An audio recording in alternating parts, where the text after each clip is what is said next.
In this video, we're going to talk more about the basic shapes of polynomial functions of the form x to the n.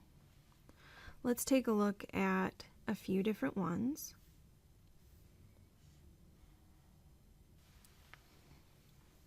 So first we're going to graph p of x is equal to x.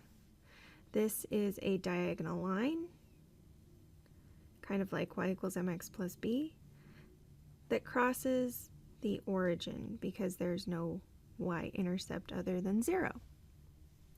Now let's graph p of x equals x squared. This is a parabola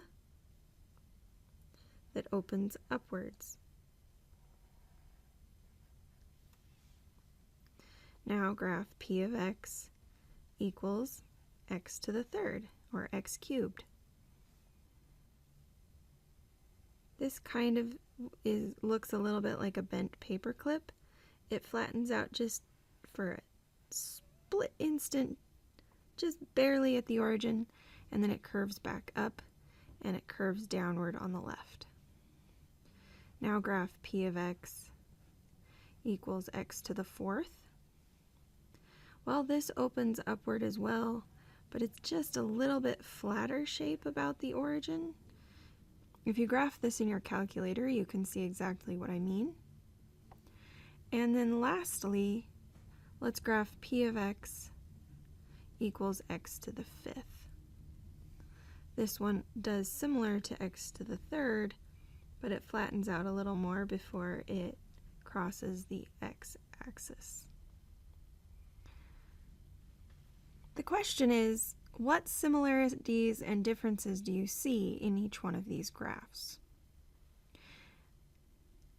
You can pause the video for a second and see if you can figure out. There's actually a pattern. If you look at anything to an odd power,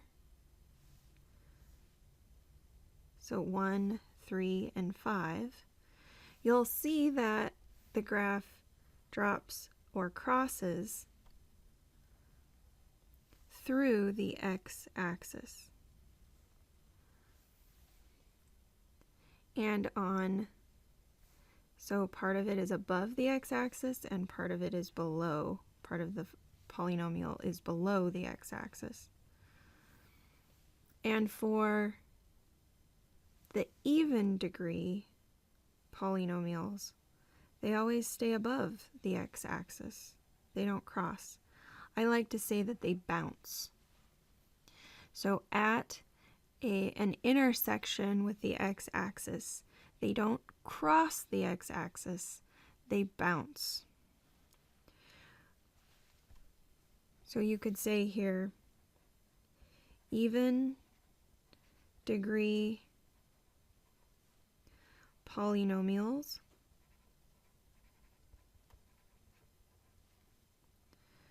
bounce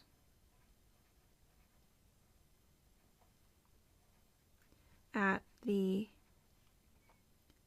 x-axis,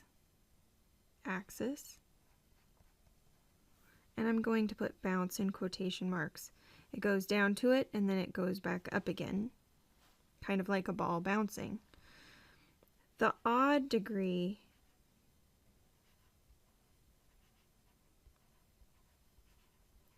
polynomials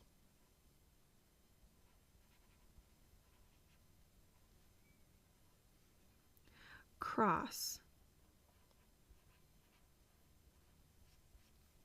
the x-axis.